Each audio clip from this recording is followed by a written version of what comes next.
channel. You are watching Ace That Cake and my name is Ace Orana.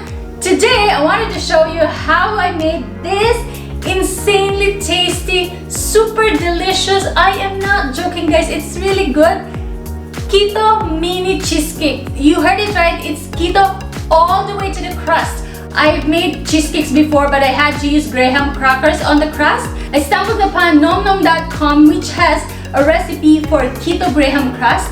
I just have to modify the recipe a bit and guess what guys? It came out so perfectly. This is so delicious.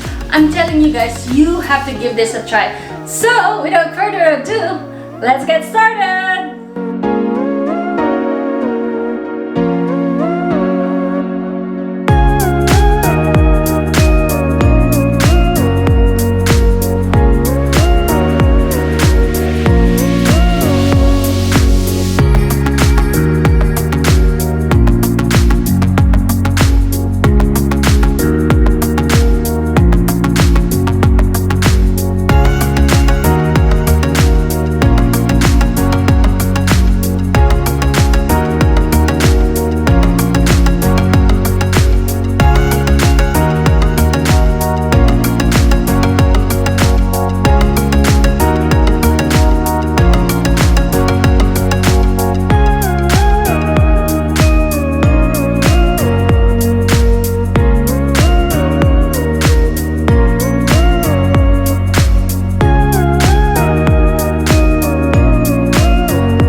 Watching. If you do give this recipe a try, please let me know how it turned out. Leave your comments below and don't also forget to subscribe and hit the like button and hit the bell button to receive notifications on my upcoming videos. Once again, my name is Ace Orana. Stay safe guys. God bless you all. See you next time. Bye!